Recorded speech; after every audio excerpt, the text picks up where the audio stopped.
Hey guys, Santoli here. I managed to get 7th place at Toronto Regional playing Vanquish Soul, so we finally have my VS list for this format.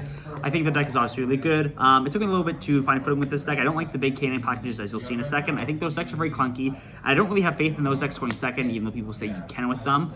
You can definitely overpower people in the lower rounds when they misplay into your boards, but I think once you get to late rounds and people know how to sequence things a bit better, play through the small hand traps you have, or just learn how to maximize your gates, it becomes very difficult to actually crack boards with full engine. You still can, but I also don't think the canine cards are that insane going second anyways, so I decided to play a bit more hand trap heavy of the list, and overall I'm really happy with this list. I managed day 2 Vancouver as well. There wasn't much story behind that. I had some good games. Not to say misplays, but there were very complicated game states where my losses were, and I just didn't see the line, and it happens.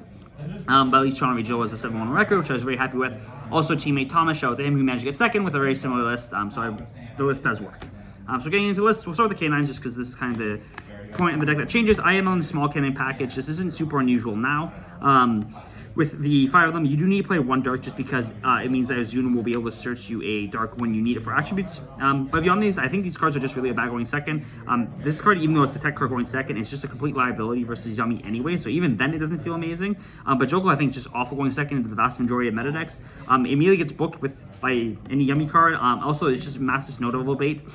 And the other thing is, I think that anytime you're doing the K9 half boards where you're ending with like the quick play and stuff, I don't think it's enough a lot of times. I think Draco Tail, which has a lot of difficulty pushing into the VF half board, pushes through the K9 half board really effectively because they just are able to non-target pop everything. I also think Yummy's very good into the K9 half board, and so I just opt not to play them and to play other forms of consistency cards going forward. I have no regrets with these. I hate these cards. These are the reason why I switched Draco Tail initially, is just because I didn't like the deck list at all when I was playing a big one. So finding a way to lower them down and have consistency was what I was happy with and why when we switched back. And then Vegas Monsters, standard S lineup, 3 Raisin, 3 Malif, 3 Holy Stew. These are all your standard ones.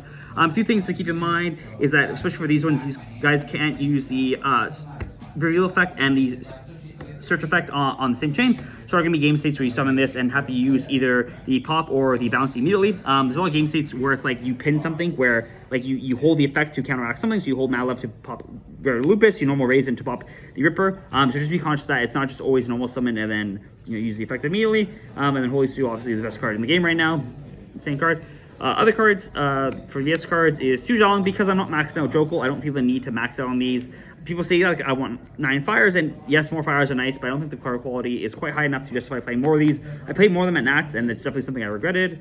Other cards, 2 Borga, 1 Caesar. I think one of each is fine, but it's a little bit risky just because you kind of get both of them on the board too easily and then lose the ability to actually like manipulate your columns as much as you want. And Borga's a fine draw overall, one of the more high quality ones of these, so I decided to play 2 and 1. I was really happy with these.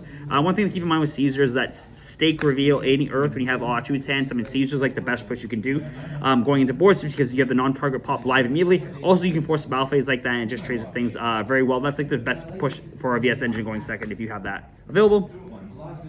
I'll go tech cards, 3 Ash, 3 Fua, 3 Nib, and 3 Phantasmate. So I said I want to play more hand traps just because I don't think you can actually go second in the mirror if you don't have some form of non-engine. These are standard. The Nibs, I think, are the just best card to pair. And what happens when you have either Holy Stew or Azuna, even Ash in some cases, you'll force a lot of decks to, mainly the VS, to play into the Nib when they don't want to. And that's kind of the biggest reward is that, when they do the small boards, the Nib isn't insane. But anything you force them to do more, this can just trade infinitely and you're in a really good position. Also, post-side, when you have even more hand traps, you just still have Nib pair, which feels amazing. Phantasmate seems kind of weird, but I think it's good enough against the best decks. Anyways, it can say Canine variant. You can usually get the Phantasmate off. If they're ripping in a game, it means that you have the ability to like rip repair with Nib and just end the game immediately like that. Or if they're not negating it, then the Phantasmate resolves and you're getting a draw 2 and it still feels fine. The main thing is this is just better than Perulia because it's actual attribute and the best one at that being dark. And so I think for consistency that way, it is good. I haven't really regretted having these at all. Side versus Draco Tail, but that's your best matchup anyways. And the matchup is bad against, you side them out. I do side it out versus K9's going second.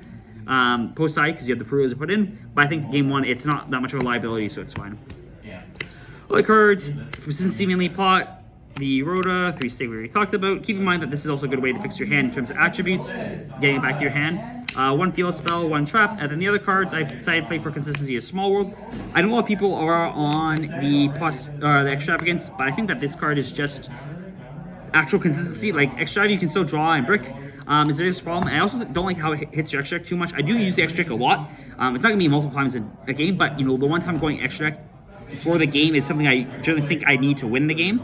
And so I was overly happy with this. And the other thing is, like, this deck snowballs so fast now, it doesn't really matter if you have the -1. Before, when I was playing VS 2 years ago, it did matter because the deck didn't snowball as fast as it does now. But because the deck is so fast now, you're more than happy to take the -1, set your attributes correctly, and just combo from there. And because I'm playing the small, we play 1 Protos. It's just insane versus Yummy. I keep the small worlds out post side versus Yummy because it's a -1 and you don't want that going second. But Protos is just an amazing card draw. So Darkness is never dead. It also fixes all your bridges because you bridge in the nib. So I'm 41 main. I had no issues with consistency across the 2 regionals I played with this, as well as the YCS. The consistency felt amazing. Yes, there some hands, you cause a purge or imperm, but I think those are more to the fact that the trap hand traps are very good versus the deck. Overall, I'm really happy. I don't think you need more consistency than what it is here. Going the extra deck isn't anything too unstandard. I play 3 rock. I think if you're playing the heavy cannon package, you can dump this down to 2 because it closes down games quicker. But while you're on the smaller cannon package, you do have more of an actual VS deck where you have to grind. Statue, which we'll get to in a second. SP. Rocks. This card is insane. I think people don't utilize this to its full effect anywhere near as much as they should. One, it's able to make Zeus, but there's also honestly a lot of games. So I'll summon the Holy Sue. I'll go battle phase. I'll swing into something. This is usually after you hand trap them a bit. Make rocks, pop something, usually a back row, and then just make rock, add back the Sue, and then shoot something to Sue and play like that. And there's a bunch of other weird scenarios that can come up with this, so that it's just, it's giving you one extra push, which is the difference between playing or not playing. Nesh Knight, standard package. I think these should be 104s. I don't even think it's for like the negate effect. I think the MST is just too relevant to not play. It comes up constantly versus Cluster. Paradise, I very rarely make this, but it's there just in case you get double chummy, you need to push into it. 1 Ripper, not playing large package, you don't need the second one.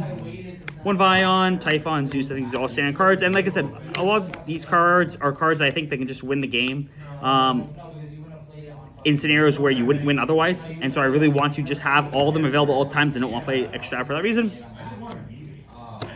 And then the side decks. So for any canine decks, I have 3 Perulias and the 3 Imperms.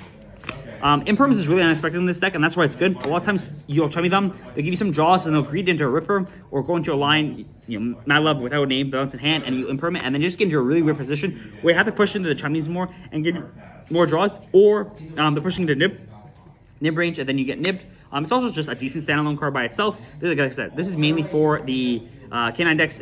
It just is a good card to draw into, good card to pair with nib. It's good to draw off the chummies. It stops Ice Smasher. Overall, super happy with this card, and the fact that it's unexpected is just another bonus to it. For Yummy, I played Santoli's Inscription, like I do every format. You just call the effect they can't special from grave. So again, it just turns off all the follow-up, turns off some of their interactions. It's not enough to win them by itself, but it is a very good card once you actually start playing. It lets you clear things much more efficiently. The other card I played was Meltronus, which is what the Snatches for. You play this over the level 5 because again, I'm not playing many canines. Also, this allows you to Meltronus into Herald, which is the big thing. Or Meltronus in this, but I get the Herald. The big thing with these is these just pair out amazing with all your tech cards. If you floor them, put them on half board, both these cards are insane. If you nib them, both these cards are insane because then I have a half board through the nib, and these cards trade very well. And that's the big thing is if you play stuff like Dark Ruler, it's not sort of specific. A lot of times, like if I open nib Dark Ruler, I'll nib them. They won't end on the Herald, but they'll still have the surprise set. And so like the Dark Ruler is actually not trading with anything because I'm not hitting the Herald anymore. And so I just want tech cards that work well together, and I think these have worked out really well. Meltronus is by far the best performer of the deck. It is absolutely insane versus Yummy. And I think that's one of the hard matchups going into the format where I was very worried about it, but going forward, it's felt very manageable with these 2 cards, especially Meltronus. Last cards, 2 buff for Draco Tail. I wanted some more engine going first. Ideally, I would play more engine, but I don't think there's anything else good to play. So I just play the 3rd Borger. If you don't want this, you can play the last spell, but I think Borger is a good enough draw to justify playing it going first. Also, versus Draco Tail, I'd rather just have the tag outs than the bell, just because you can dodge stuff like that. Overall, this is the VS list. I'm very happy with it. Like I said, I think my losses at the YCS were more due to misplays in complicated game states more than anything else. But I'm very happy with the smaller packages overall. And overall, I think this deck is just very solid going forward. People are going to have their decisions whether they want to play big, small canine package as well as extrav. But this is the list I think is the best.